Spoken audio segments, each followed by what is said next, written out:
I'm falling away, I can't see straight. I'm losing my mind, losing my mind. I'm falling away, I can't see straight. I'm losing my mind, losing my mind. I'm falling away, I can't see straight. I'm losing my mind, losing my mind.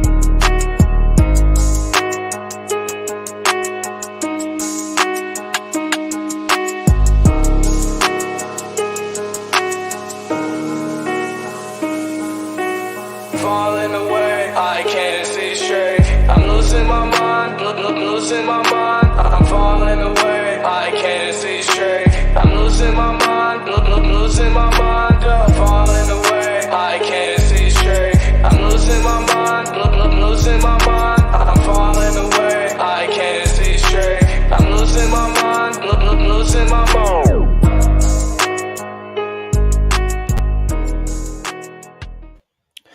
Welcome to Brute Facts. Thank you, everybody that's joining us tonight. I have a YouTube superstar sensation, Aron Ra. I think it's going to be a fantastic conversation. It's going to be a great show. I'm looking forward to the conversation. Also, if you look in the description, I have links to his website and his YouTube. There's links to all my socials. And there's the Content Creator Fund that I started to help up and coming, want to be concrete content creators, those who may not be able to afford the equipment, or for struggling content creators, formerly known as the Christian Content Creator Fund. Now it's just the Content Creator Fund, because I tried to make it clear that it wasn't just for Christians. I had kind of a motivation for naming it that, but I have received, several inquiries and things about, well, is it just for Christians? Is it just for Christians? So it's for anybody. You can go to these links. You can donate one time, or you can donate monthly. And if you go to brutefacts.com, I have there you can contact me, and I will actually send an application if you're somebody that needs help with the content that you have now or want to get into it. With that said, the funds are low. Anybody that can give $1, 50 cents, anything, check it out. And I will be back on with Aron Ra in about a minute.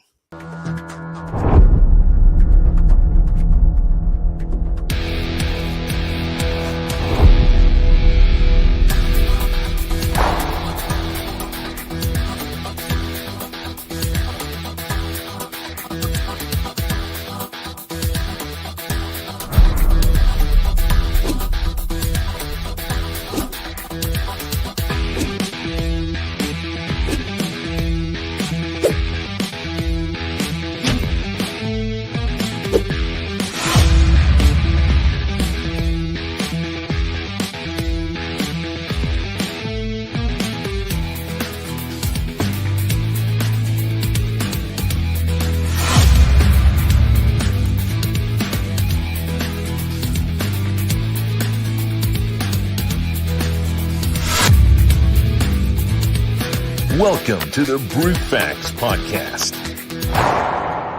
with your host and everybody's favorite Christian, Eddie Kroom. Don't forget to like and subscribe to the channel and hit that notification bell for future content. Hello, Mr. Ra. How are you doing? It's all right. Good to be here. Oh, you're so enthusiastic. So for people that's been living under a rock and don't know who you are, tell us a little bit about yourself. For several years now, I've been an activist for secular science education, primarily countering the claims of creationism, and that has inevitably forced me into political activism, because the creationism argument is not a scientific one. It's not even really a religious one. It's more of a political one, as was established by the wedge strategy that was accidentally leaked to the public from the Discovery Institute late in the 90s. So there was a concentrated effort to undermine science, to teach creationism instead, and this formulated distrust of science was supposed to leave people susceptible to believing in religious mysticism. And then the people that were orchestrating this plan had explained that they wanted to go beyond that to establish a virtual theocracy, a government that, in some cases, according to the Reconstructionists at least, they wanted a government that would enforce Levitical law. Yes. So would you be referring to And I have to apologize, that is not a very loud and rude cat. That is my parrot. is that your parrot mimicking the cat? That is hilarious. My parrot has figured out that the cats get attention if they meow, so he meows whenever I'm not in the room.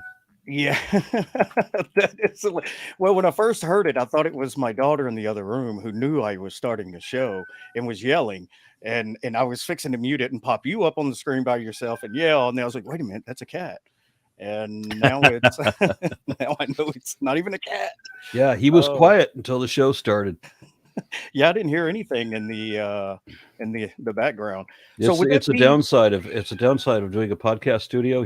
I'm not in the same room as him, and so when he hears me speaking, he makes that noise, which completely defeats the purpose of being in a separate studio. Like, I have to do it next to him so that he'll shut up. we had a cockatiel.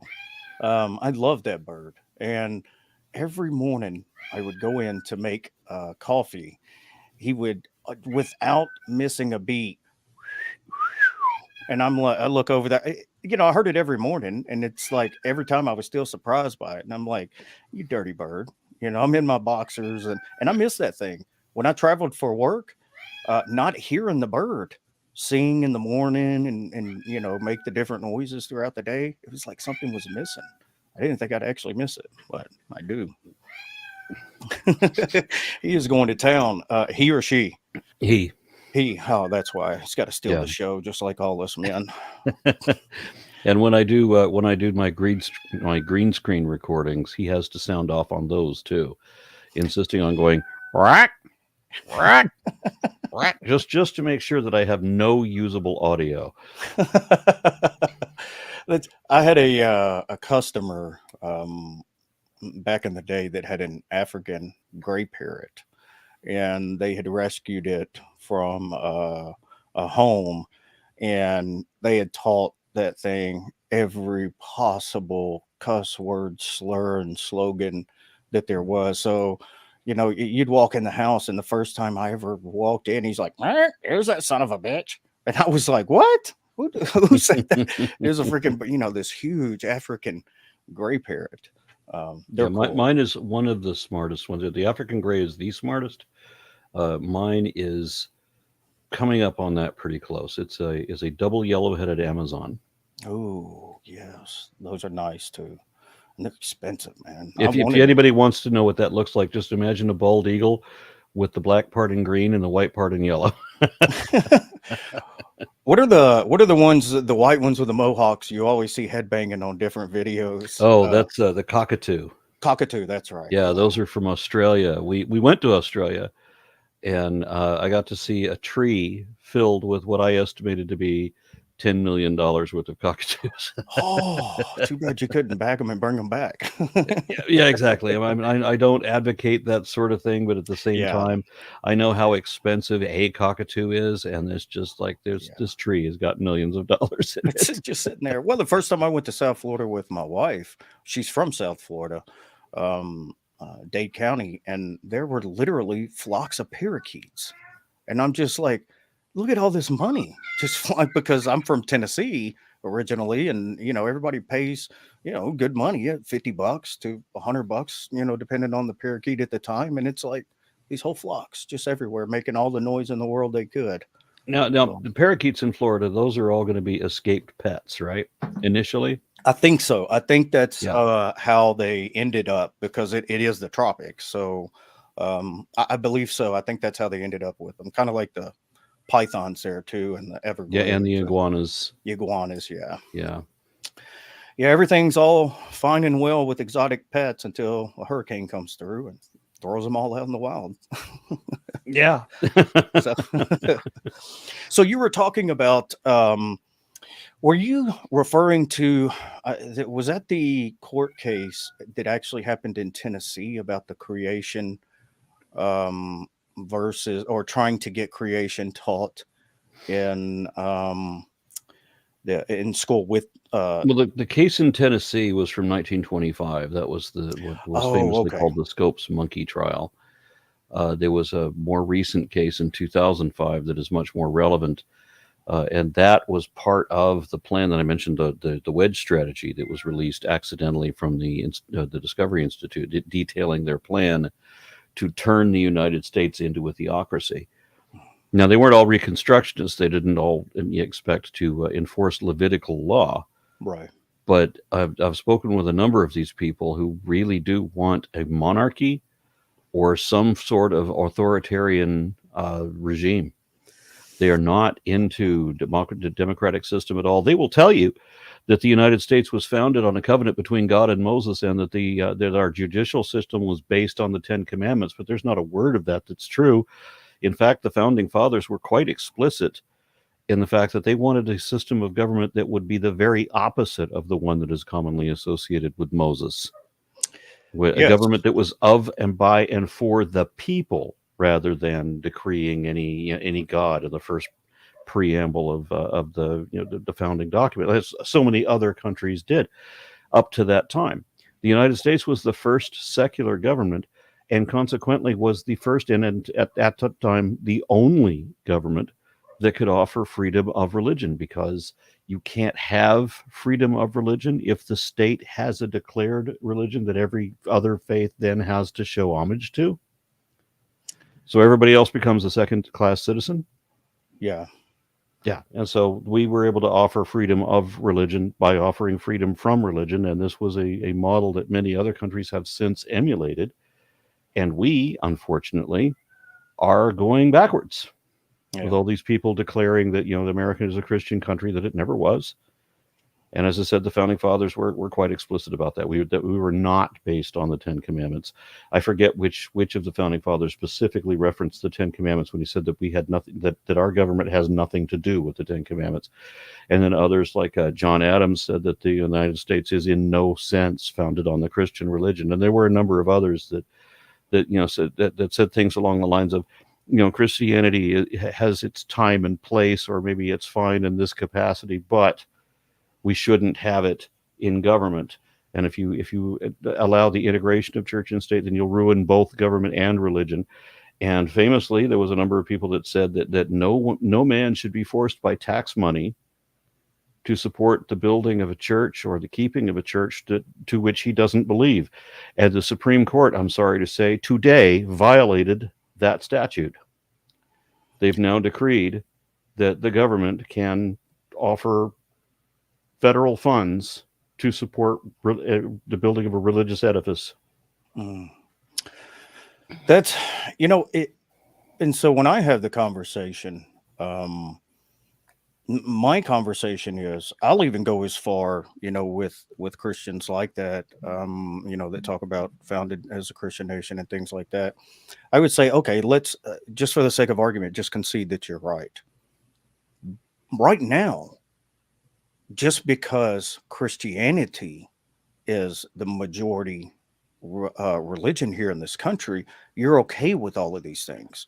But Christians are going down and down in numbers in the country.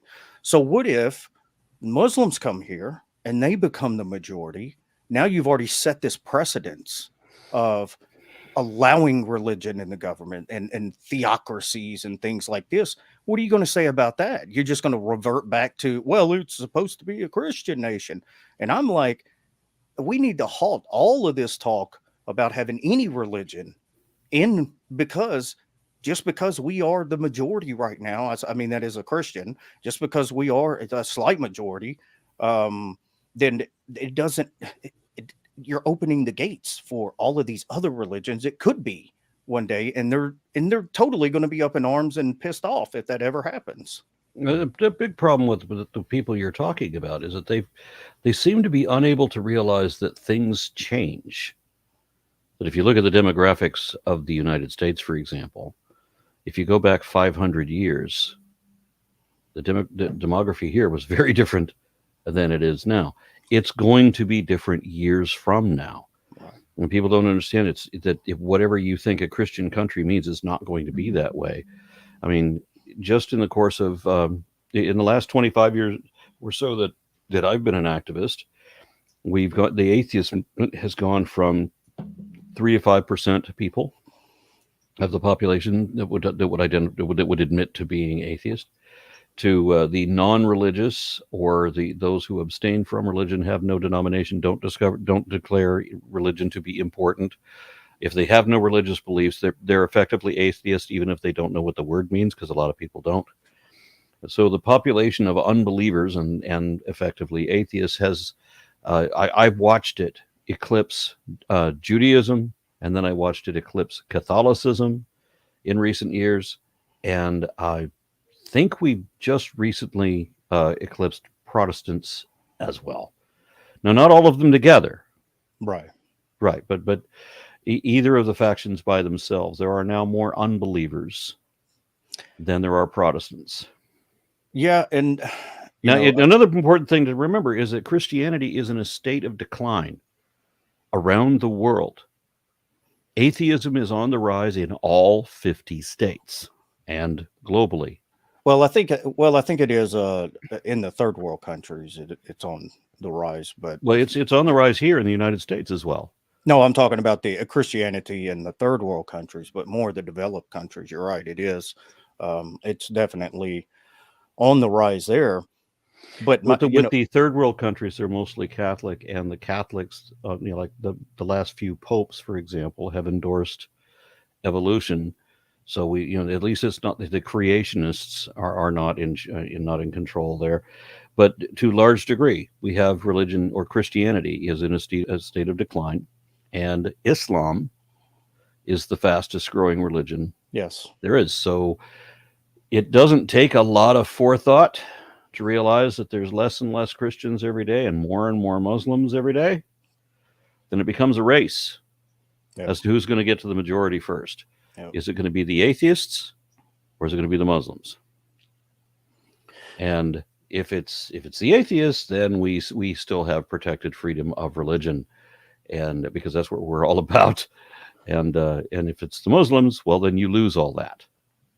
And every law that the United States had ever passed for a faith-based initiative, everything that was meant to benefit Christianity, will be used in the Islamification of the U.S.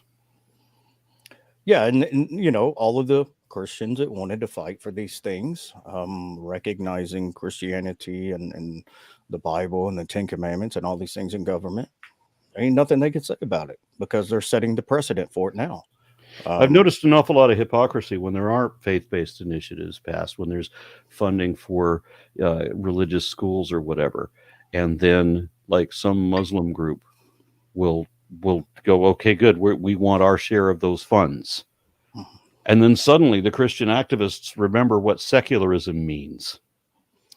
Oh, well, it wasn't supposed to be for Muslims. It's only, and I've had Christians tell me this, that freedom of religion, they think, means that you're free to worship Jesus in whatever Christian denomination you like. That's what they think. True story. In Tennessee, years ago, they were building a new courthouse in Middle Tennessee, and there was this outrage over, because Tennessee's got pretty significant Muslim population now, or a growing Muslim population. And there was outrage over a wash area that was built into the bathroom, presumably for Muslims, for before prayer time and things like that for cleansing. Massive outrage, petitions, all these things. They were so angry. Turns out it was a mop sink. And they made this huge ordeal about the fact that because they thought it was just a cleansing station for Muslims. And I'm like, is this not freedom of religion? Is it only freedom of Christianity? And I think that those fundamentalists are a huge reason why we have so many that identify, that still think that God exists or something, some kind of theism. They don't want to be identified with it because of how much harm that it's done publicly. Like your work against, young earth creationism or this dogmatic creationism doctrine. It's not science, it's theology. When I argue, I mean, people ask me why I don't argue with the more accomplished or the more serious scholars of theology, whatever. It's because I mean they criticize me for taking on easy targets, but the thing is, when you're arguing philosophy, there's no winner, right? The people will mislabel me, and they'll tell me that I'm a logical positivist because they think I'm into verificationism when I'm not. But they will make that assumption, and based on that assumption, they will put the label on, and they will criticize me based on that because that was out of fashion in the 19th century. But then they will cite Aquinas as if he trumps Hume. I'm like, excuse me, there's quite a few centuries in the middle there that you're ignoring. So, but there just doesn't seem to be a way to win a philosophical argument, and that's why philosophers exist, to argue. That's exactly right. Creationists, however, make demonstrably false statements, things you can prove to be wrong. And they're denying realities that we can prove to be correct. And when I say prove, I don't mean mathematically, of course. I mean by an overwhelming preponderance of evidence beyond reasonable doubt. So that's the reason that I make the argument, because I want to prove the point. I'm trying to show how dishonest creationism is, because it is deliberately dishonest. Everything they say is all based, it depends entirely on frauds, falsehoods, and fallacies. It works to my advantage as an atheist. If I want to make other atheists just show how creationism lies, because with the creationism being such a false dichotomy, one of the many fallacies that they rely on, once the house of cards comes down, it's all over. Yeah. And they go directly from the rabid fundamentalist to hardcore atheist. But if I'm talking to somebody who is not a creationist, somebody who compartmentalizes their faith or rests in the philosophy as you do, then that's a much more unassailable position. There's not a way to win the argument conclusively, so I don't bother. Yeah, that's true. Which is here's a perfect example of the kind of people that you're talking about. The fact that I have you on now and I'm agreeing with some of the things that you're saying and not pushing back and not debating, even though everybody knows my show is not a debate show. I get lots of messages from Christians. It's like, how could you agree with this? How could you not push back on that? And I'm like, I think for myself, and I see where there's issues in this country. And just because I'm a Christian doesn't mean I'm going to toe the line of fundamentalism or this dogmatic creationism, things like that. I quite often say, I don't think that atheists are irrational. How many Christians you ever heard say that? Because I think it's an abductive case either way. What I find convincing may not be convincing to somebody else. So what? What's the big deal, there? And it's unfortunately also the anti-intellectualism that is growing tremendously in conservative evangelical Christianity and the West. Exactly. And this is a huge concern for me. I can't believe how stupid we are collectively as a people. I mean, I was told by somebody in my own family yesterday that that Trump is still president. Oh my God. right? Yeah, it doesn't matter what the hearings say, because that person can just ignore all of the Senate hearings because it's all lies. They don't know one word that was said in any of those hearings, but they know it's all lies. Even from Trump's own staff and his children, it's all lies. How do you know that if you don't know anything that was being said?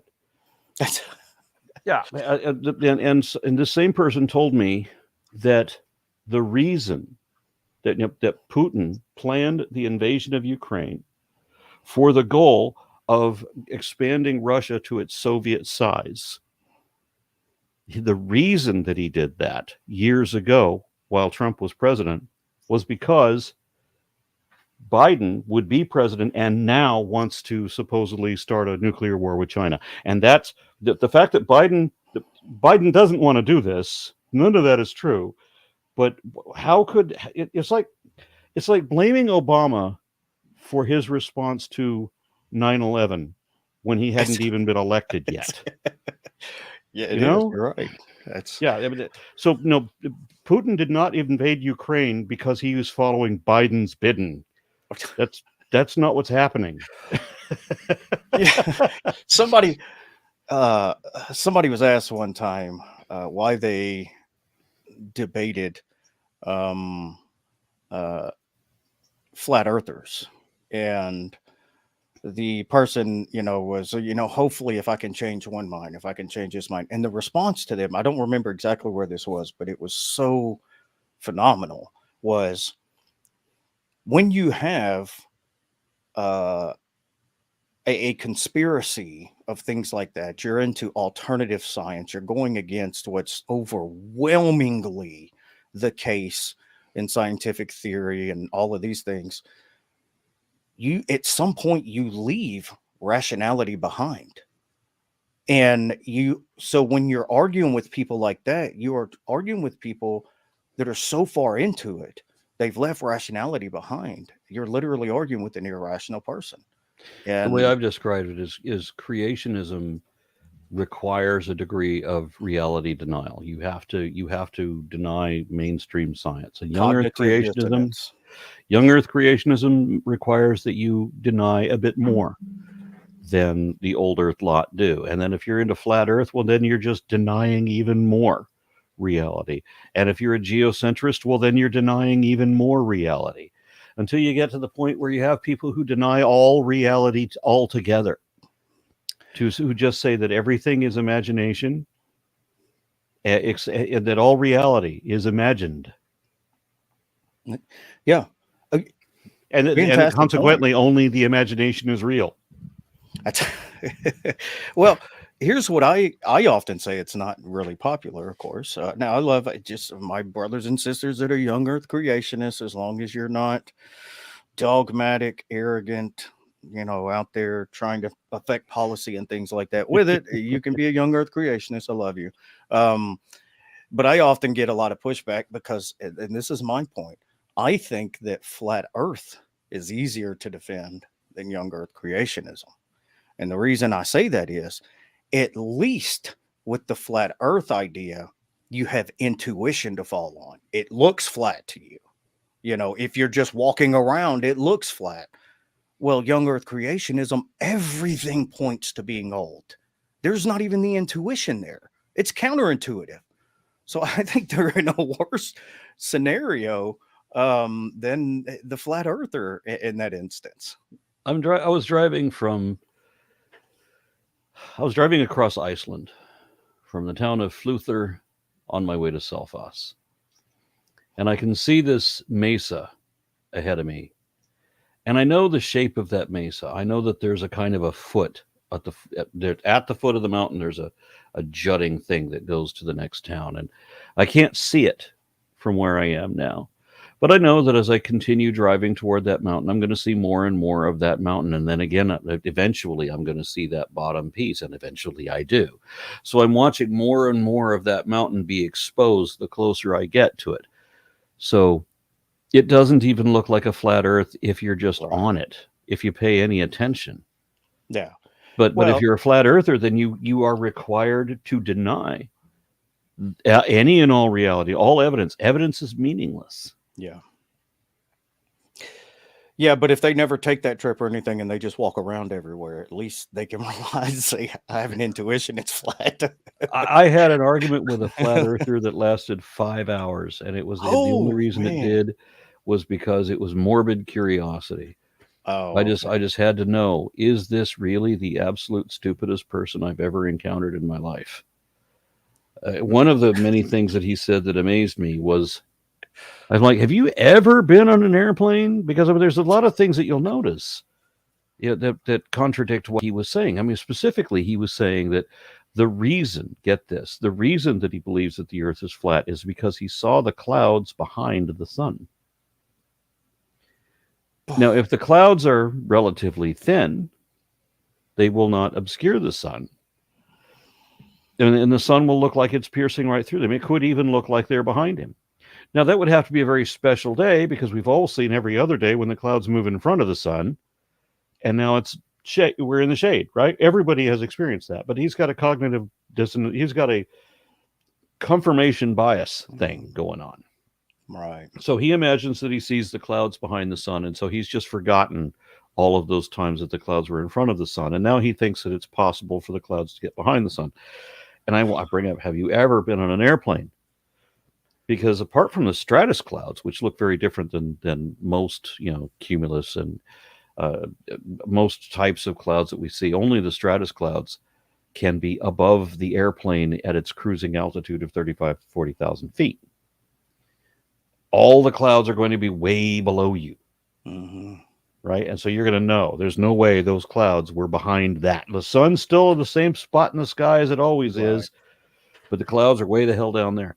So I asked this guy if he's ever been on an airplane, and he'd only been on an airplane once. And I have to wonder, you've been on an airplane, you didn't look out the window? No, he didn't look out the window. I don't understand people who are incurious. I don't understand people who don't want to know things. I don't understand not pursuing answers, not asking questions. You don't want to understand anything. As a matter of fact, they want not to understand something because that means it's easier to believe it. Yes, exactly. If you don't investigate it, you don't have to abandon your belief. Yeah, and where his argument finally fell apart was that I guess he thought that I was super rich. Because remember, we're talking about somebody that's just the dumbest lump I've ever talked to in my life. But he thought that I had my own private jet. Oh, what? Yes. I don't Dude, know. I'll be an atheist tomorrow and start a YouTube channel if I can get a private jet. Yeah. I assure you, I am the lowest paid member of the Illuminati. Because I've been accused of being in the Illuminati too. I feel cheated at that because I haven't received any of my checks from them. Yeah, but the point is, he says you can't go to Antarctica. Now, it doesn't matter that you can look at, they offer guided tours to Antarctica. You can book a tour to go to Antarctica. Take your family. It doesn't matter. He says you can't go. So maybe Antarctica is just like a front that maybe he thinks it's a fake place that people go to. It's just something that they say is Antarctica.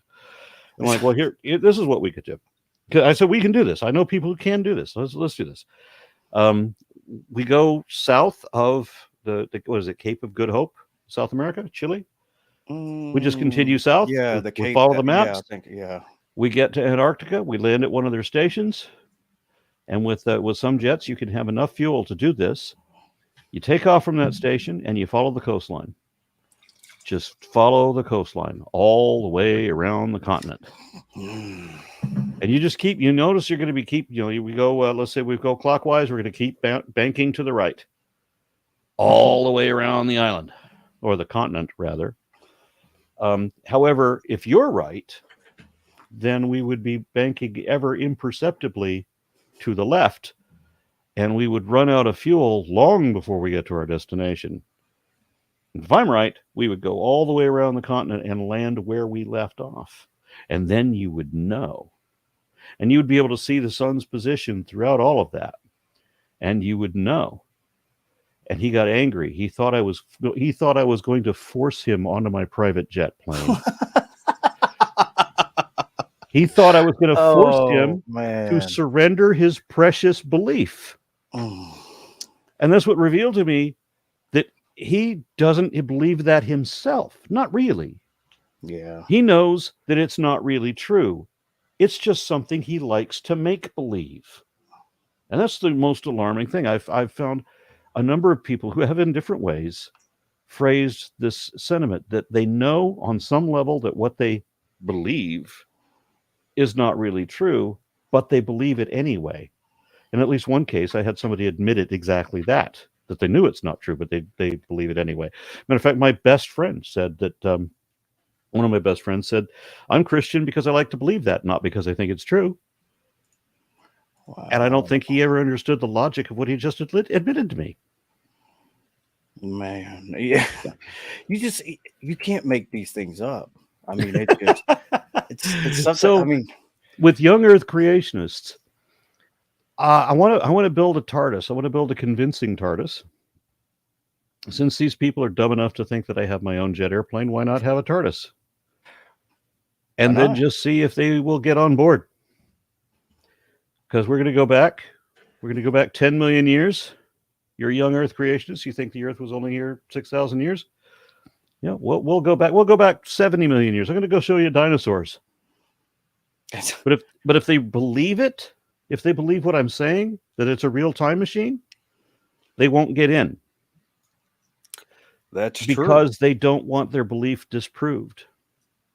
I've had one guy tell me that he would rather take a bullet in the ear than to give up his faith.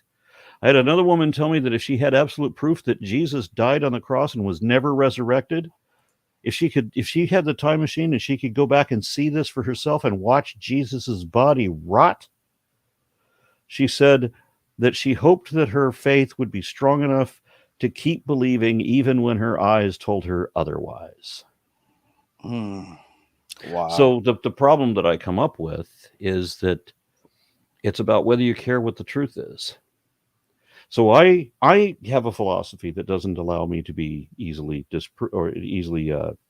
deceived, right? It's the thing about if positive claims require positive evidence. You can't say that something is the truth unless you can show the truth of it. So when somebody is, some batshit crazy person in my family or wherever else starts rattling off their weird ass conspiracy theories, and they start telling me how that's the truth, right? And they're also confident. Oh, you'll find out after you die. Like, no, we're not going to find out anything, either of us, because we'll be dead. Yeah, if you're going to say these things, if you're going to tell me that that's the truth, is it the truth? Is it because the truth is what the facts are? Can you show me that that is the truth? No?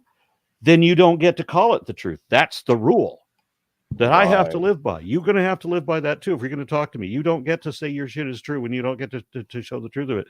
And then we both know, the extremists in my family know, that if I say something is the truth, they know I can show it. I can show the truth of it right now. I don't have to say, you'll find out. I don't ever have to say that. We'll find out right now.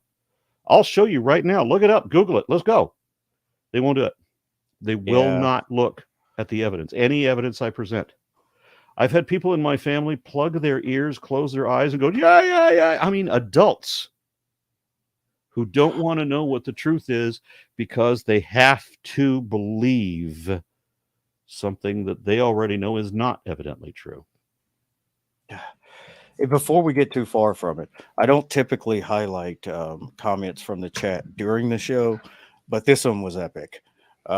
This is from my friend Pasta Mike over at Normalizing Atheism. He has his own YouTube channel. You should check it out. He does like professional style documentaries and things. He is phenomenal. I've heard of Normalizing Atheism. Yeah, look, he says that's a private jet fallacy. I saw that and I was like, this. So the inside joke is I'm known as the fallacy guy around our circle of friends because, kind of jokingly, I'm like, that's a fallacy. That's this fallacy. That's this fallacy. I'm always just screwing around calling out fallacy. So I'm the fallacy guy. So he had to throw that out there.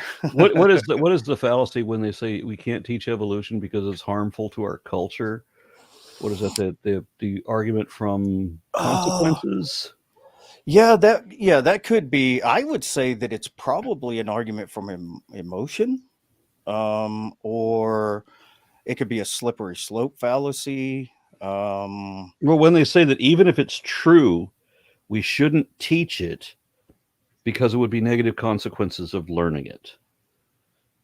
You know, Aaron, I'm known as the fallacy guy, and you just stumped me and made me look stupid on my own show. I don't know. Off the top of my head, I'm drawing a blank. I'm not sure. Maybe I think you're right. Maybe it's some One kind of more. Is it consequence fair to call it fallacy. too? Is it fair to call it tu quoque oui when they accuse me of the very thing that they are guilty of that I am not guilty of? That it's what I describe as the pot calling the silverware black.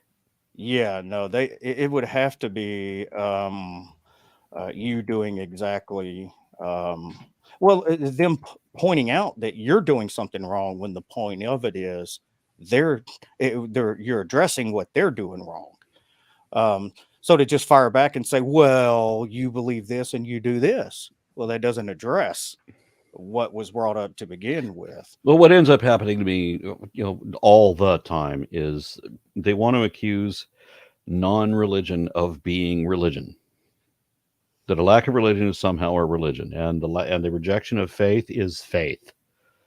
So that the only thing that the most negative, the strongest argument they think that they can make is by pinning all their own faults onto me, faults that I have adamantly rejected to begin with. Lack of religion, lack of faith is not a religious faith. So you can't pin that on me. You're putting your own faults that I don't share.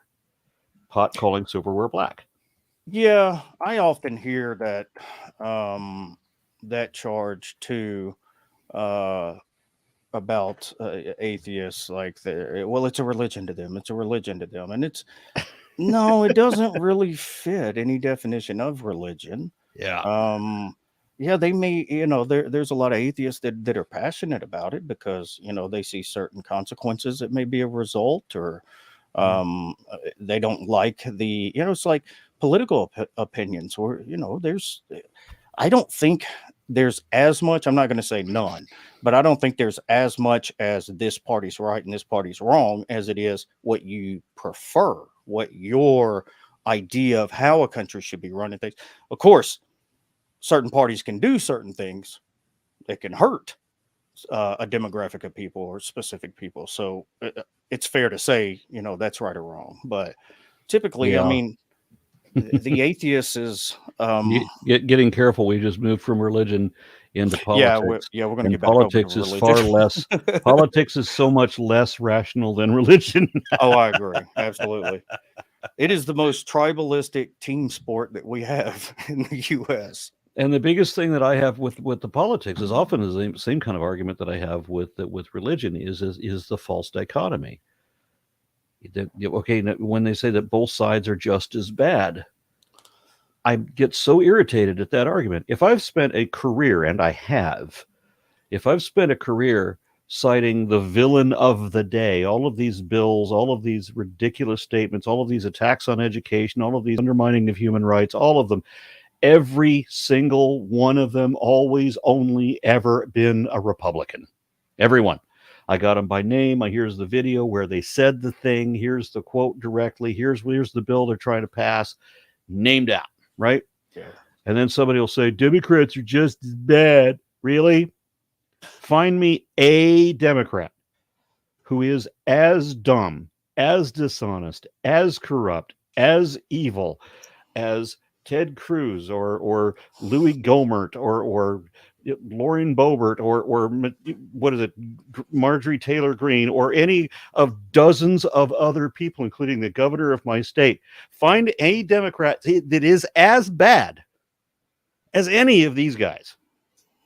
Dick Durbin, Nancy Pelosi. These are the answers I get. But well, I'm a center you guy, can find, I talk shit about both sides. you could I do too, but you Yeah. can find Democrats, because I know Democrats who are bad. Yeah. I don't know a single Democrat who is that bad. Not even What? Hillary is as bad as Donald Trump. Well, I'm more angry with. Remember, I said not even Hillary. Not. Yeah. Yeah, well, you got to keep it nice now. Aron will come up missing, and we'll know what happened. uh, No, that's when we talk about if there are bad Democrats, I mean, sure, there are corrupt Democrats. I can name some. There are yeah, dumb Democrats. There are liars among the Democrats. There's a few. They don't hold a candle to the majority of the Republicans that we hear about every day. The Lindsey Grahams, the Mitch McConnells, and so forth. The guys that may as well have my mustache and be twirling it every day. yeah. So I'm kind of more. I mean, I'm a true centrist guy. I'm libertarian, and I'm all over the place. A true kind of moderate, but one of the things that does aggravate me the most, and this is the last thing I'll say about the political side, and we go back to the religion. Nope, we've already stepped in it. I know. I don't like how evangelical Christians are so married to one specific party, and I hate the way that they pander to evangelical Christians, and not even just evangelical Christians, but the most fundamentalist evangelical Christians. Fundamentalist Christians are a minority in this country, but the rest of Christians in this country are ignorant, and they hear this loud fundamentalism and they adopt these views from the fundamentalists, not even realizing that most of it's probably in contrast to their own denomination, because they don't go bother to learn these things. So it becomes the loud minority that influences more the majority and the political leaders. And that's what really, really aggravates me. So we were talking about dichotomies, right? False dichotomies, and how people need to be able to see nuance. Mm-hmm. And so people it's either an either or situation. That's the way they see everything. It's either black or it's white, right? You're either left or you're right. Now, and if you're on the left, then you have to be radical leftist, because you can't ever be left without being a radical. You have to have the word. You have to say the adjective radical, because this is the way you've been conditioned. You know, Fox News never says the word leftist without saying radical in front of it. They don't ever say radical in front of the right wing, even though that's frequently, increasingly appropriate. There are two other axes there between authoritarian and libertarian, libertarian not being the Libertarian Party, but being the anti-authoritarian axis.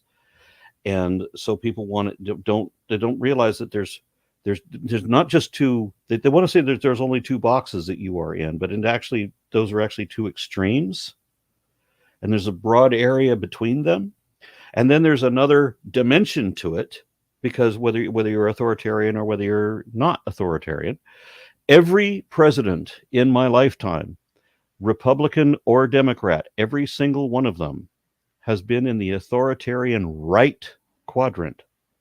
Obama, Hillary, Bill Clinton, JFK, everybody. They were all in the authoritarian right. Now and that means Biden too. Now we could argue that Kamala Harris is arguably in the left. I'm not sure if it's anti-authoritarian or authoritarian, but she's arguably on the left. Bernie, Noam Chomsky, a few other people are dead center of the libertarian left quadrant, where I am. But we've never had a president from there. But everyone thinks that every Republican means right wing and every Democrat is left wing. No, we've got 8 left-leaning Democrats in Congress. Yeah, and they kind of go with the direction of the party to because if you're not even if you're somebody if you have a stronger right wing, a lot of them are going to pander to the harder right to get the election. Yep. And then they're going to speak like it. Thankfully not all of them vote the same way. And then nobody knows what right or left means either. Yeah, I know. It was the other thing. Well, why do I identify as a left? Well, the primary reason is not because I identify that way, because most of the people on the right identify that way because they want to. I've been to a number of political rallies here in Texas where I've seen somebody make the statement that they are born into the Republican Party.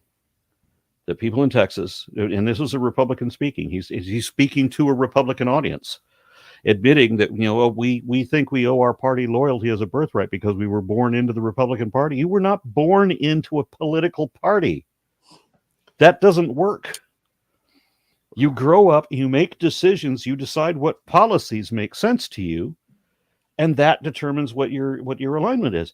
But that's not the way it works here in Texas. So there's regular red-blooded people are Republicans, and then evil, drug-addled, pedophile, devil worshippers, cannibals are the leftists.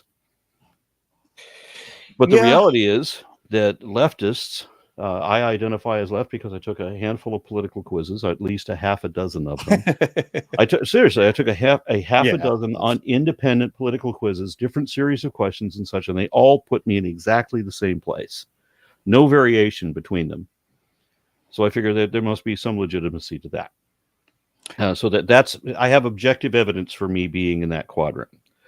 But the other reason is that the left values human rights over corporate profits, whereas the right wants to remove all regulations and restrictions or whatever to let corporations do whatever the hell they want and not be held accountable by any laws.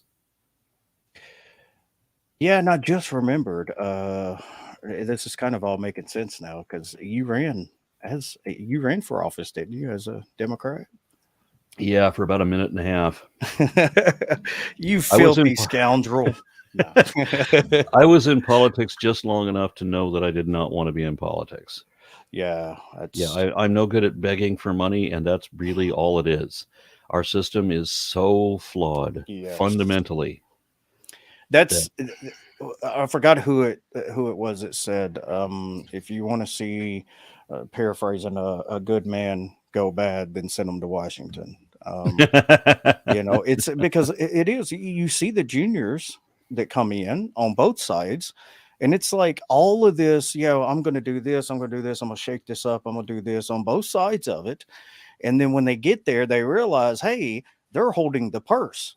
And if you don't toe the line, you're not going to get the endorsement and you won't be reelected. So the system is set up in a way that you're going to come up there and you're going to do what they say you're going to do, or you're not going to get funding. Two problems with that. One is that when I ran here in my district in Texas, I was told that I would need to start $35,000 to begin a campaign. Whoa. That's to begin. This is for a job that pays $21,000 a year in which you are employed every other year. So you have to have your own stable income outside of that before you even run for office. But here's the point. You got to start with $35,000 and spend upward from there. And my opponent in that race was given a check for $2 million to begin with. That's such crap. Just to start. And his platform was keeping brown people out of the state and making sure that trans people couldn't pee. Oh, my God. Those were his two most important issues. Yeah. Oh, and teaching creationism in public schools. But if you're in England, if you're running for a similar sort of office in England, you're capped at 35,000 pounds. You can't spend more than that. That's a dramatic difference in how the political systems work, isn't it? Absolutely. Plus, if you have ranked voting, we have a situation where we end up voting for the lesser evil and the greater evil wins. Yes. But if you have ranked voting, then you no longer have, the good guy shows up. You got your third option. Well, I really like him, but I can't vote for him because if I vote for him, then that costs the vote from the other one. And that means that the worst one will win. So, but if you have ranked voting, then you don't have that spoiler anymore. And then your better candidate can and will actually come out on top. I am all for rank voting. I love the idea. Ever since I saw, what it consisted of and all that, it seems to be the most commonsensical way of approaching voting systems. But before we get too far in those weeds, since we're already in the mud and all this. What are you drinking on?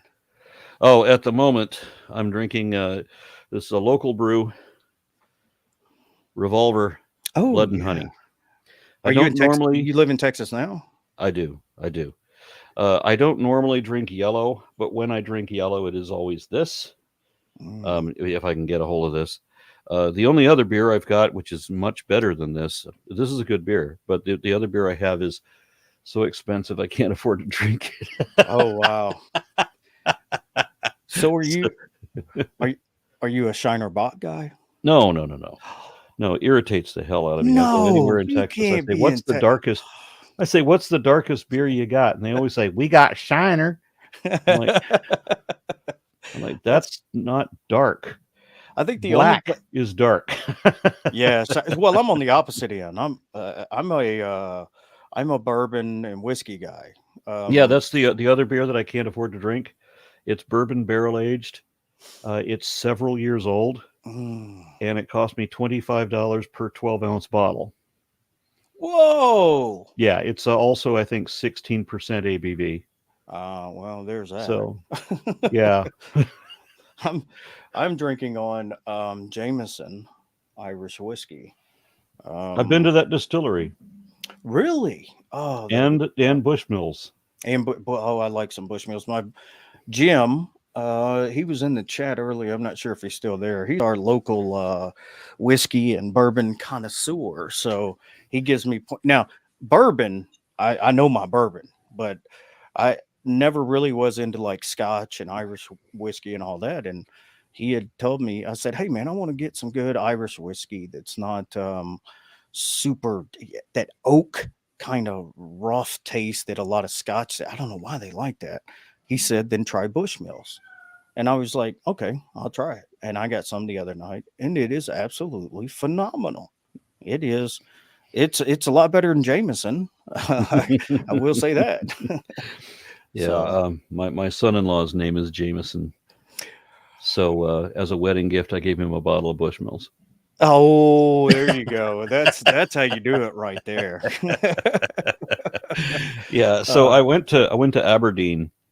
Have a friend out in Aberdeen, and he took me to a distillery for Glengarry, and he bought me a bottle of that, which was very kind, and it was pretty good. And he told me that I'd never had Scotch before, that I'd never had whiskey before.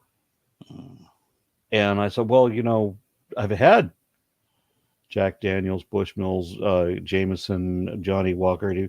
And then before I even have a chance to say that, he says, all you've had is stuff from Kentucky, or Tennessee, or Ireland, and that doesn't count.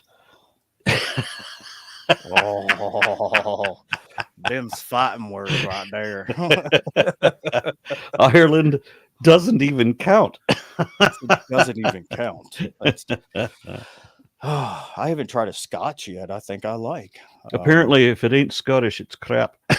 See, if it ain't Scottish, mate, and I'm actually mostly Scottish, so I'm probably pissing off my ancestors with the Irish. Yeah, on that same trip, we also went to go pay a visit to Brewdog.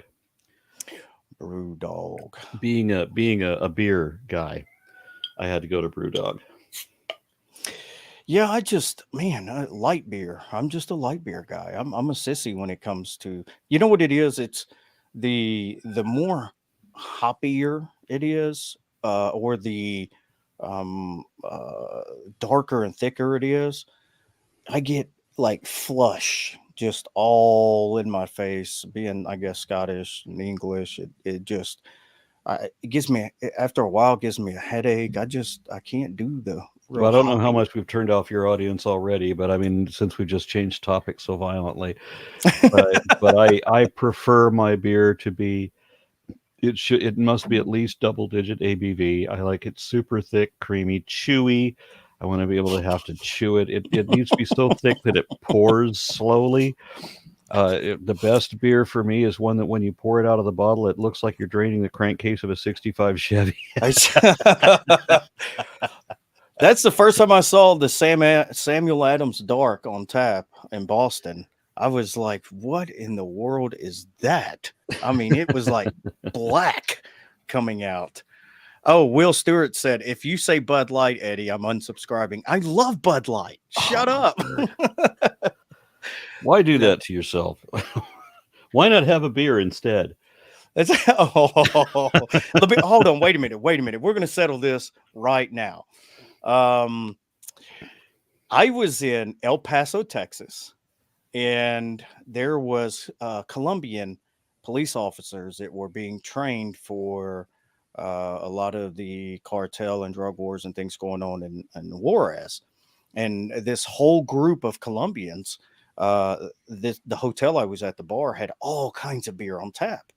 And I'm sitting over at a table. They got the bar full and, having a great time, just partying and all this. And after a little while, they all kind of, head off to their rooms and stuff. And I could tell they spoke Spanish. And obviously they spoke Spanish. And I was talking to the bartender. I went up there and sat by the bartender, and I was like, "Hey, what's up with the group?" And he told me what they were from Colombia, and they were there to learn. They were police officers and all this. And in Colombia, they don't have all the beers on tap like that.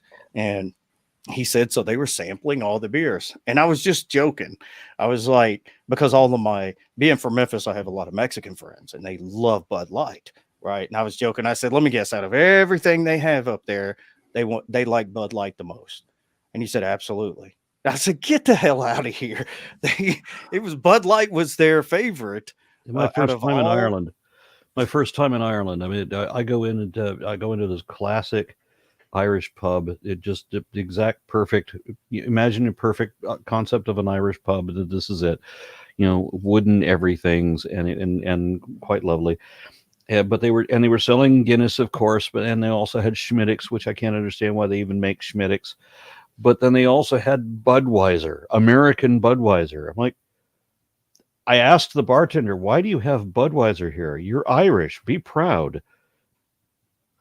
Wow, that was a Budweiser. It's American lager. Yeah, that's bourbon and whiskey, man. That's I realize I'm a little bigoted when it comes to beer. I mean, I was in the Czech Republic, and they were bragging. Our hosts were bragging to us, saying that we invented Pilsner, and I said you might want to keep that to yourself.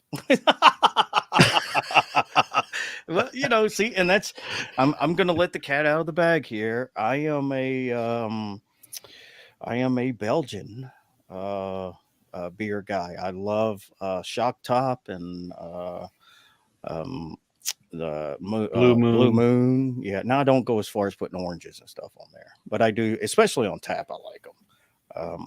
I'm just you don't go as far as putting oranges in it, but you like Shock Top. Whose advertising is that they put oranges in it? Yeah, I know, it's a big orange head and everything. I like the Belgian white. That's I'm just I like a Belgian wheat. Excuse me, a Belgian white, right? Belgian that white, works. Yeah. And my favorite, for a long time, my favorite beer, when you could still get it in the States, was Franziskaner Dunkel. The Franziskaner Weiss beer is fine. I do like wheat beers, but the Dunkel was extraordinary. The flavor, the color, it was just extremely good. And I was so angry when they discontinued it in the States.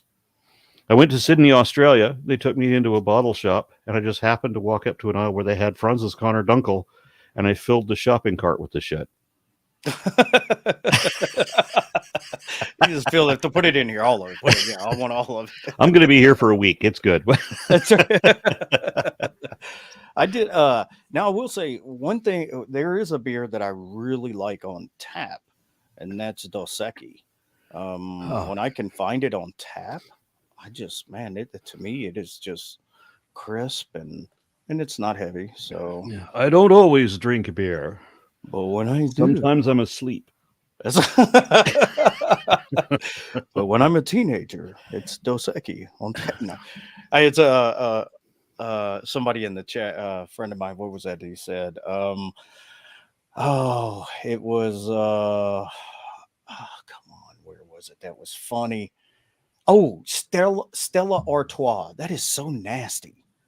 I can't do the Stella Artois. I tried. Spaten, which I think is the parent company of Franziskaner now, also does things like Optimator. And when you can't get the kind of beer that I would normally prefer, if I'm in one of those places that only has the commercial beers, if I can at least find like a Spaten Optimator or something like that, I can do those. Yeah, the home office for the company that I work at, I've been with this company 15 years, and it's been in Providence, Rhode Island. So I spent a lot of time in Boston, Providence, and New England. And there are a lot of beer snobs there. And so every time we went out to eat, they're like, "Oh, we're gonna go over here because they have all these," and they just rattle off all these beers on tap and everything. And I'm going and I'm like getting the sample glasses, you can get all the different, and I'm just like, okay. Man, can I get some Buffalo Trace? Can I get give me some bourbon, give me some whiskey or something? They make fun That's what of I me. did when I was in London 2 or 3 weeks ago, and I remember there was this pub right. We got a place in Camden Town, which is my favorite place. I love being in Camden, and there was a pub downstairs of our flat. And I went in there, and they didn't have any beer better than there was Guinness. I mean, that was always like the best choice anywhere would be Guinness. I'm not saying that Guinness is great. It's just kind of sad when that's the best you can get. So what I did was I said, okay, well let's make Guinness, make it out to be like an American craft beer. Put in a shot of Jack Daniel's first, then fill the rest with Guinness, and then I'll doctor it with with my scorpion pepper that I had in my pocket at the moment. And then so I just dump a bunch of scorpion pepper in it, and here, try this. Now, there you go. There's one way to do it. Being from Tennessee, I tell everybody, real Tennessee whiskey is George Dickel, not Jack Daniels. Jack Daniels is a teenage. Ironically, it costs way more in Tennessee than anywhere else. It's like it's made there, and it's through the roof there. But George Dickel, number 12, is far better than Jack Daniels. But we're coming up. We just crossed over the hour, man. I have to wonder how many subscribers or how many viewers we lost when we went off into the weeds on beer. Actually, it went up. It went up by about 10 people. We're talking about cool stuff now. Very good. But if you have a few minutes, there were a few questions. Sure. If you don't mind. Okay. Yeah. It's now Cosmic Kyle. Can you expound on what you mean by when you said, could you expound on essential? What did you mean, Kyle? I'll come back to your question if you can put in the chat what you meant by it. Let's see. Was it a partial question? Well, I think it was right in the middle of a conversation we were talking about with the, I think, creationism and things. So I'm not exactly sure. Yeah. We wandered a bit. Yeah, we've kind of been all over there, but that's what I like. I like the free flowing conversations, and let's just see where it goes. So, now this one, you and I both are going to have to go over there and jump on him for that. Buzz Sawyer and the Undertaker. How many times have you been called the Undertaker? It's been a couple times. Yeah. It's yeah. He's yeah. We'll have to go over there and spam. Well, I understand that the Undertaker has recently come out as Christian. Really? Yeah. Oh, I didn't know. I didn't know that he's gone all the way into flat Earth. Huh. Which, by the way, the flat Earth thing, I am aware that there is one flat earther who says that he's not a Christian, but basically it's entirely a Christian creationist movement. I have every flat earther I have come across has been a Christian, and it's weird because only like one or two actually use scripture talking about the pillars under the earth or something. Isn't it funny? You've got the Bible on your side for that argument. Why the hell not use it? But I mean, these people don't use they don't read the Bible. Yeah, This is the thing that bothers me most about it, is so many Christians when they tell me that they're more moral than I am, right? Because they feel sorry for me because I'm not a Christian. They're better than me because they're a Christian. They're on their third felony and their fourth marriage as a drug addicted alcoholic fornicator, that's but they're exactly better than me because they're a Christian. They've never cracked open a Bible. They don't know that's, what a creed is. They don't care what the book says, but that is they exactly don't right. even know what it means to be Christian. I It's just often a T-shirt that they wear, like for the Dallas Cowboys. It's just a T-shirt oh you put yeah. on. You're exactly right. That is spot on. That's they're for one team and they're going to defend that team no matter how wrong they are and whether they're losing by 21 points, they don't care. They're going to keep defending the team. It's just but I'm often called it's funny because I'm often called a liberal Christian or progressive Christian because when I hear the fundamentalists go out and want to hammer LGBTQ or all of these different things that they see as being immoral or things like this, because I slam back on them because that's not what we're called to do. That's BS. That's it. And so, anyways, what I quite often tell them is um, from every uh, now my mother was like a hippie. She literally loved everybody, taught us to love and respect everybody. I was, even though I grew up in the Bible Belt in the South, um, I was exposed to a lot of different minorities. One of her best friends was two men at her office that were married and lived together, and they were two of the most awesome individuals I'd ever met. And I quite often tell them, why would I go out and say anything to anybody when most of them were twice as moral as I am?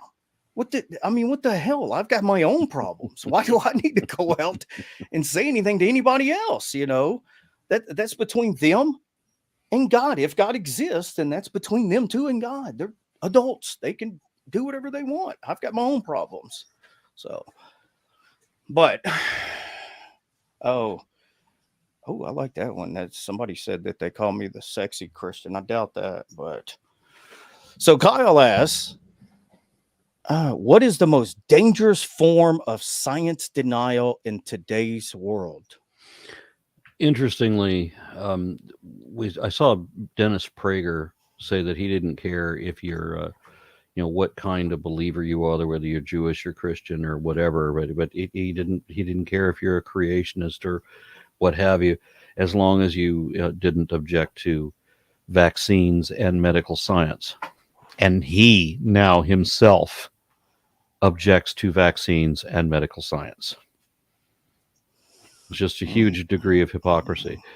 But we have, on average, a couple of dozen kids every year that die from medical neglect because the family chose to pray over them for easily treatable conditions that could be identified and treated by any hospital.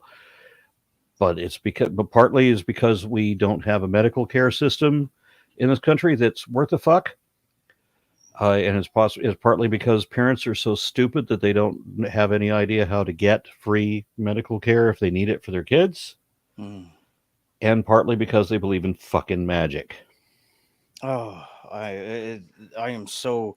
That is a very, very, very sore spot with me. The denial of medical treatment for children because of this garbage understanding. What I quite often tell people, who lean that way is, if you believe that God exists and we're made in the image of God, and God is a rational being, then that means we're rational beings. And um, You must have a different version of the Bible than I do. I don't approach it like the fundamentalists, and that's a whole different story. But yeah, it's that's the thing. That was a good one. You know, it, the miracle is modern medicine. It is the doctors. It is. Are you going to tell me that all that people being healed by modern medicine and all of the medical technology and things. There's no bad to it. That's a good thing. So it's got to be the point. If you think that God is good, and that's what you're getting from Scripture, and this is a good thing, how could you not think that this is from God? I'm not sure to what degree the Jehovah's Witnesses deny science, but I know that what they call the Christian Scientists, ironically, which is a religious sect that is prevalent in South Texas, where I live. I don't live in South Texas, but the southern part of the state that I live, Christian Science is very prevalent there, and they do deny medical treatment. They deny medical science. They don't trust any of it. That really, really burns me up. Anybody, I don't care what religion they are. I don't care if you're going to deny modern medical technology and medicine to a child or something like that, you don't deserve to have those children, in my opinion. I think that at that point, the state has a vested interest in protecting that child's life.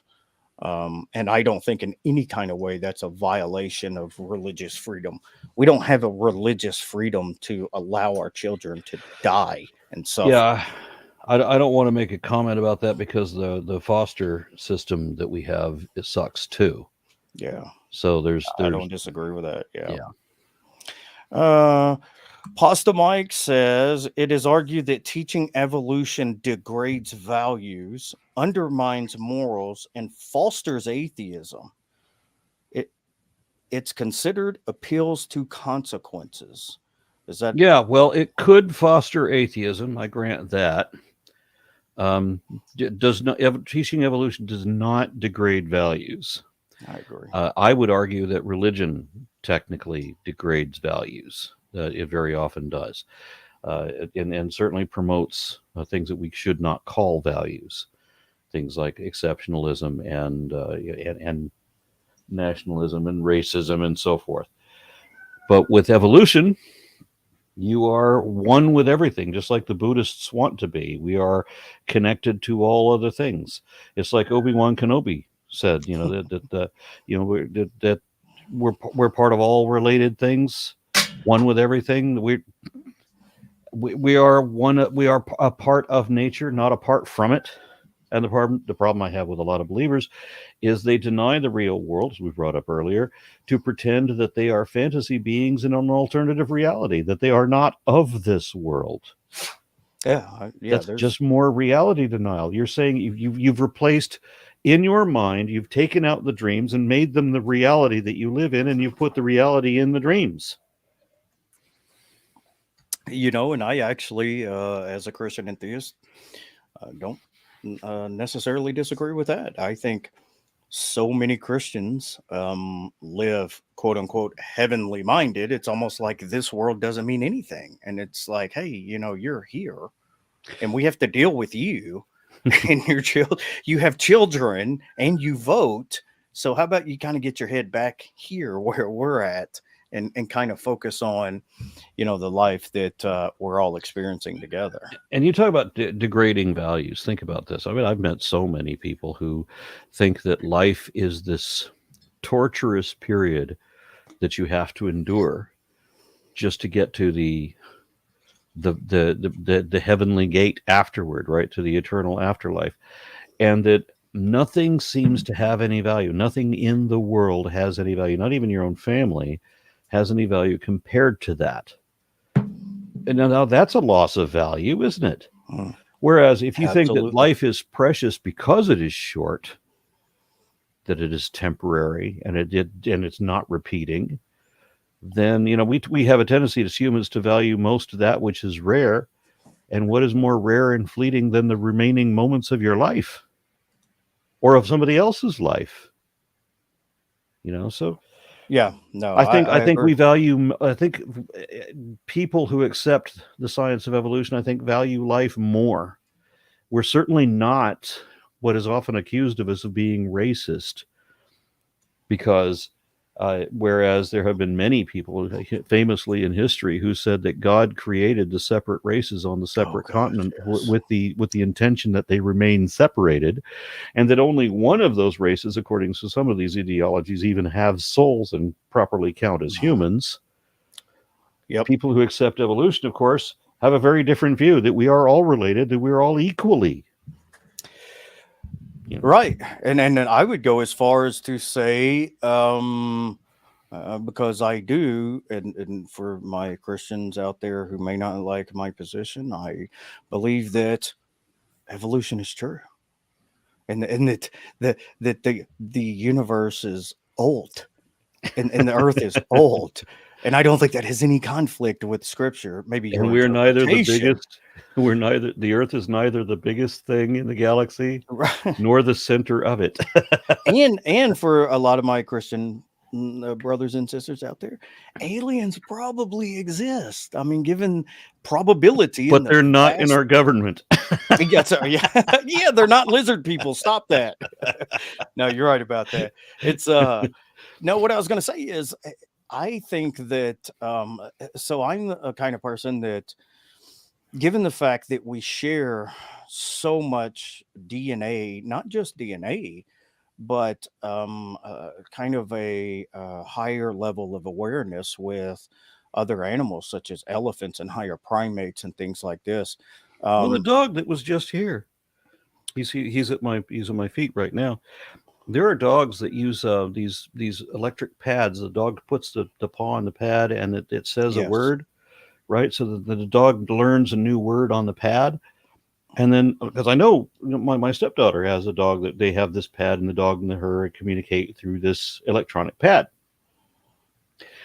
That's speech, right? Yeah, it is in a sense, absolutely.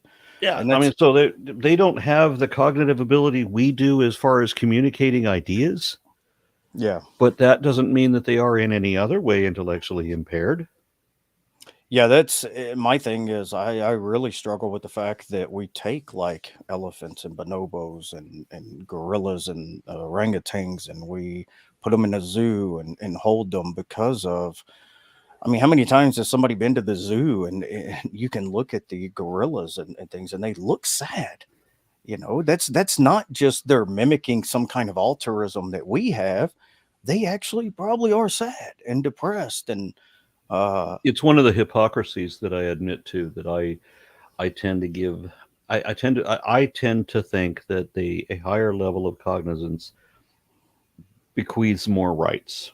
yeah, That the more intelligent you are, the more rights you should be bestowed or allowed.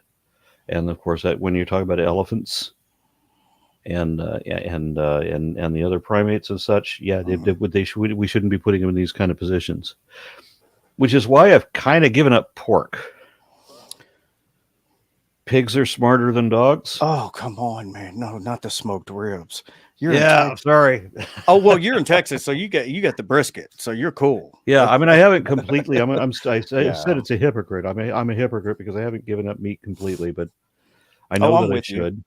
I tell vegetarians and vegans all the time they definitely have a lot higher moral road than me. I actually struggle with the fact that I love steak, I love smoked ribs, and Yeah, I have cut out a lot of the meat, and I have we go with meat substitutes whenever possible. There are It's some healthier things. too. There are some things that science can't replicate, and there are special occasions when I may turn to them. But for my daily meals, I am trying to be meat free as much as possible. Well, and there's a huge health Well, not benefit. as much as possible. I'm being a hypocrite again. No, I'm you're just sorry. lying now. Yeah, that's true, because it's not meat free as much as possible. But I do Yeah. use meat substitutes whenever I can. I eat a lot less meat than I used to. I'm cutting further back all the time. Yeah, I love pork, and actually, if you look at a lot of the studies of pork, it is I had a absolutely pig living in terrible my for. house for a while that I was babysitting for my daughter. Oh, that changed your whole mind, huh? Well, this pig is like one of those, and it's a Vietnamese potbelly pig, but it's one of the really cute ones that comes in multicolors. Oh, okay. Yeah, so I've got this adorable thing in my house that I just can't eat. Yeah, exactly. It's like, yeah, no, there's Harry. We can't eat Harry. No, I have a friend of mine who has had pigs. I told you my cat would get on camera eventually. Yes, but you were wrong because your dog was first. He said, yeah, it was. Yeah, you're right. You called it. Let's breeze through these. I know you got the rest of the night to get to. What is the most interesting thing Aron has learned about evolution in the past 5 years? That some of it is not entirely random. That it is what is I'm trying to remember the word. What are you doing?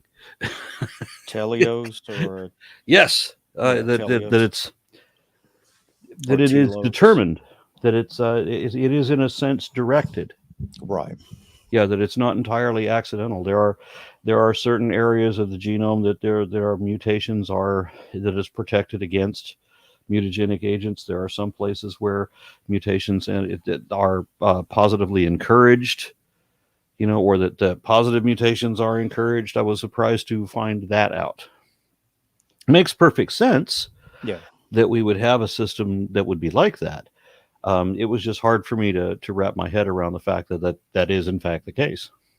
That it's not entirely random. That Yeah, it you is. just screwed up. You just gave all kinds of fundamentalists. No, I'm just playing. I've got a friend of mine who's actually You can studied. program that into the system. It's just the Yeah, way it's that it right. comes Well, out. that's a thing. Yeah, that's people shy away from telos or teleology because they think it necessarily denotes theism or something like that, and it really doesn't. It's just an endedness, or there seems to be some kind of ultimate reason that it's getting to this point, or things like that. It's not any better of an argument for theism than it is, not naturalism. It just that's the way that it works.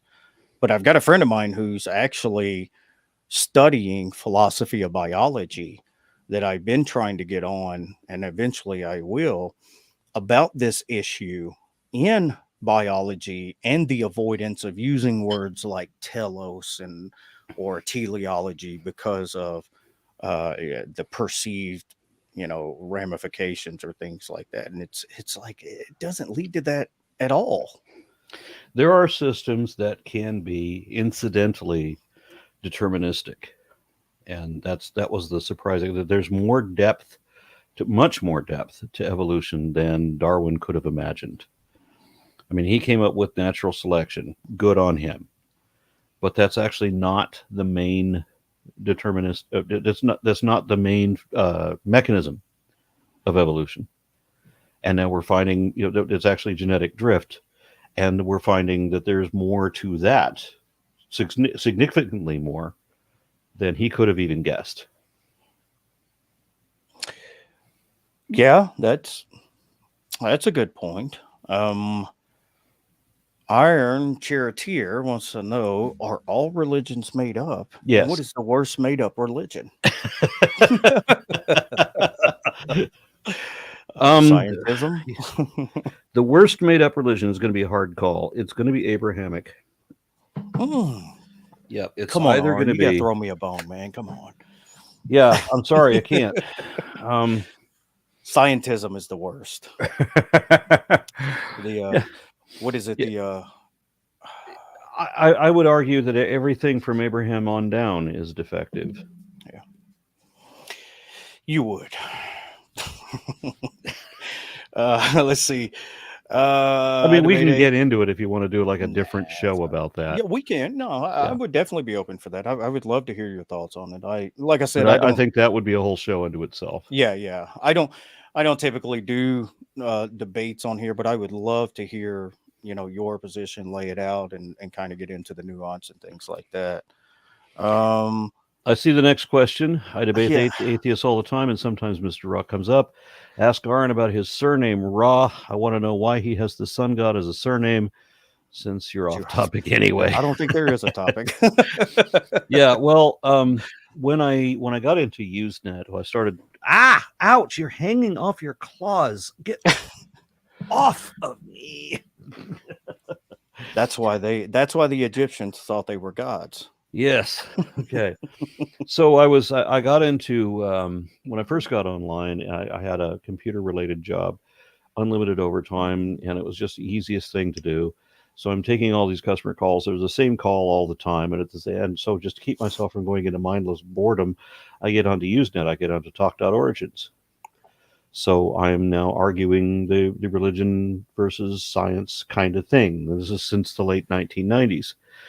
I needed to come up with a handle other than just my name, and I had already ascertained that Amun Ra, the composite of the air god and the sun god, was seemingly a template for the god of Western monotheism. That the two gods, Jehovah and Amun Ra, seem to have the same background story. They even have the same wife, it seems, whether it's Asherah or Atherat, however you pronounce that. So I saw Amun Ra as being a template for Jehovah. And so I was just thinking of a name. My name is already Aron, and rather than put my old last name on it, Aron Ra, to give a nod to that. Now, I wish now that I had put a little bit more thought in it, because I didn't realize that I would become semi-famous under that name. Aron Ra Mandela. That's a play on the real last name. There you go. Yeah, but that's where that came from. It's and just a thumb in the nose to theist. That's it. That's all it's for. That's the answer they wanted, I think. Let's see. Here's a couple more, and then we'll fly off here. If you have to bounce, let me know. Well, I've got other projects to do, but they're not immediately pressing, so we can. Okay, cool. Let's see. There's only a few more. Where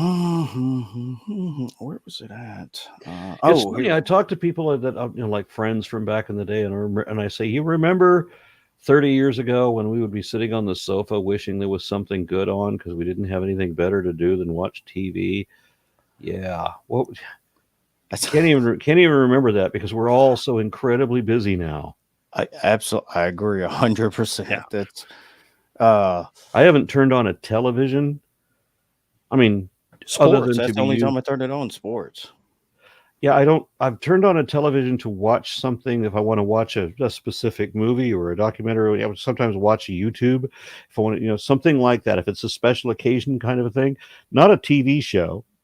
But I mean, for my Mother's Day one, I bought her a TV, and because she was always watching the old lady channels, Matlock and shit like that. Matlock, yeah. I'm like, you know what else you can watch? Let me just show you, right? So we watched a whole bunch of movies from the Marvel Cinematic Universe. Oh yeah. So there are occasions like that I'll turn on a TV, but never to watch TV. Not in 25 years have I done that. Wow. Now, I do have Netflix because I'm one of those that will hear about a series enough. I'm like, okay, I got to go check it out. And I confess, you reminded me, I have watched a few TV shows that you wouldn't show on TV, if that makes any sense. Yeah. I mean, I've watched things that are billed as TV shows, but would never be seen on ABC, NBC, or CBS. Yes. Things like The Boys. Yes. Yeah, you definitely will not see that.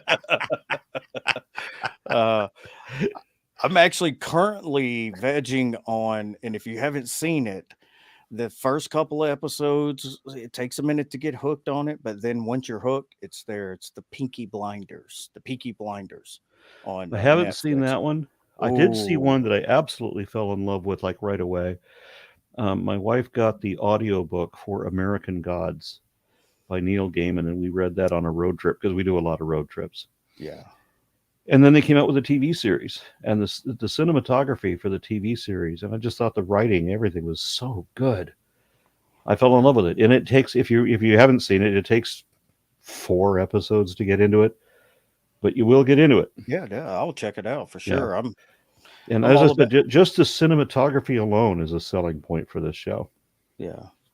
Yeah, I know. I saw some of the episodes where you gave your feelings about the Godzilla things, because I know that you're a Godzilla fan. I so nearly wore a Godzilla shirt this evening. I wasn't going to bring it up because I know that's kind of a sore subject with how horrible all of the modern day Yeah, the last depictions. one where they were where the heroes of the show believe that fluoridation is a communist plot. Oh damn! That's And the whole hollow Earth thing, and we're oh like, oh, yeah, just the anti-intellectual paranoid conspiracy theory crap. yes. I mean, there's never been a good Godzilla movie. I mean, let's be completely honest, not since 1954. Yeah, yeah, and but that's what was cool about it though, is it Well, didn't I take have that to be back. like great. Uh, I take that back. The American remake with Raymond Mothman. Burr had some elements about that were extremely good, like his overdubs on the beginning when he talks about the devastation of the city, for example. That set the stage so beautifully that this is going to be a horror disaster flick, and then we started to how it all happened. Yeah. And so his overdubs on that, and when he starts talking about when Godzilla releases his breath and tears down the defenses, and Raymond Burr is like, I don't know that the city has any defense now. Yeah. I loved those bits. So they just interjected an American actor into that and like rewrote the movie to appeal to American audiences. And while I object to the concept of that now, I understand in 1956 why they did that, and it worked. I thought they did it well enough. Yeah. And they did it with a flair to it that I actually like the 1956 version better than the 1954 Gojira, because his overdubs do have a sense of foreboding, doom that could best be conveyed by Black Sabbath in music, I think.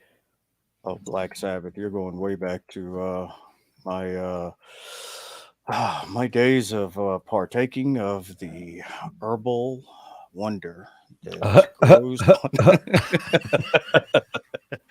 Yeah, it was. I think Iron Maiden. I mean, Black Sabbath. Iron Man was like one of the first songs I ever heard by Black Sabbath, and I was just hooked. It It may was surprise no one that I was a huge Black Sabbath fan in the 70s. no, no. Well, I grew up. My mom was kind of like a I don't want to say groupie, as it's pejorative, but she hung around a lot of the local bands in Memphis. And Memphis and Austin and Seattle are kind of like a lot of the music scenes.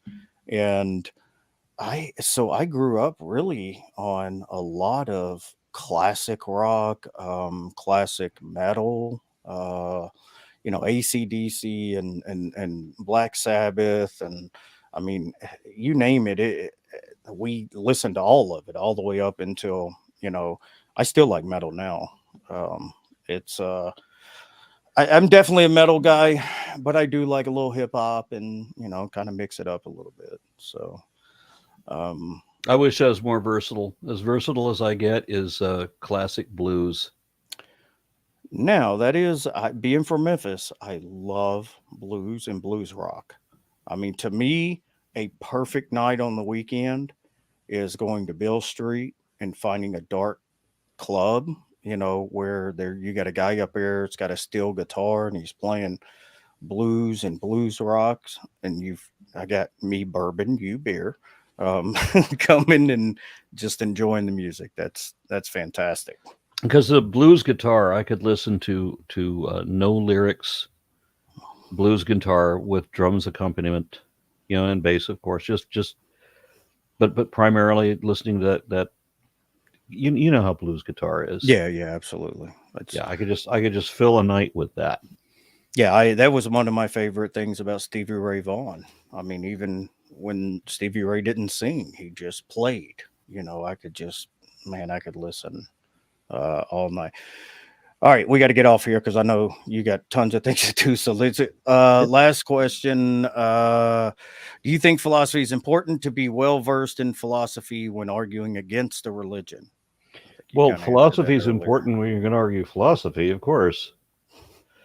But I'll step outside of the question and say that although I criticize philosophy a hell of a lot, primarily because I see it so grossly misused all the time, I think it's important to teach philosophy in high school because I encounter people on the daily now who have absolutely no idea what logic is.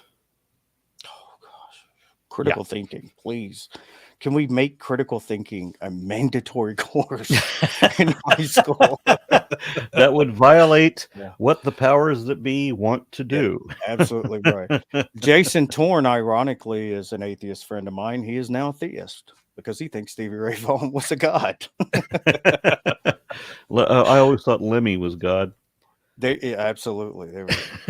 Dogma. That is the best movie ever made. If as far as talking about religion or things. Have you seen the movie Dogma from? Yeah, you know what I'm talking about. That's I have. phenomenal. But Aron, thank you so much for joining us, man. I am so happy that you would come on here and spend time BSing with me. Not such a huge channel yet. I'm gonna be famous one day, but not yet. And man, I thank you so but much for real quick before we go, I Yes. do a lot of traveling and such, and I tend to get excited about because I love travel. Mhm. But I've got a trip coming up that I'm more excited about than anything I've done in the last few years, a couple years anyway. I went on an expedition, a paleontological expedition into South Africa, which was an amazing experience. And I'm going to do that again. And I was looking forward to doing that since I came back. But of course, COVID got in the way. Mhm. But I'm going to be going on a paleontological expedition into the Badlands of Wyoming, south central Wyoming. I'm told that we're going to be 70 miles from the nearest town and 30 miles from pavement. Whoa. Yeah. So the Jeep I bought will finally come in handy. That was the reason I bought it. Well, I'll say some prayers to the mythical deity for you. Well, thank you. That's awesome. Yeah. Are you going to do, is that going to be something that you're going to talk about on your YouTube channel? Oh, yeah. or- I'm going to make so many videos about that. Yeah, that's going to be awesome, man. Yeah, I'm so looking forward to this trip. It's going to be one of those awful things where the conditions are so grueling. Where I have to bring a ice chest with 60 liters of water just for drinking. Whoa. Yeah, because there's no water, and I have to bring solar panels. I have to bring. We have to bring. I have to bring a bucket with a toilet seat on it that goes in its own tent. If you know what I mean. Yeah, I know exactly what you mean. Yeah. This is what we call luxury in these parts. Yes, exactly. I'm from the South, man. I know all about them buckets and toilet seats. Yeah, and I got a shovel that comes with it. There you go. Just make sure you burn it or bury it. So, yeah. Is there anything else you want to promote? No, that's it for the rock moment. on. Man, thank you so much, brother. I have enjoyed the conversation, and thank you everybody who's stuck around and listened to us BS and talk about 52 different topics. Hopefully one day I'll have him back on and we can talk about more specific things. But you guys have a good evening. Thank you very much for showing up.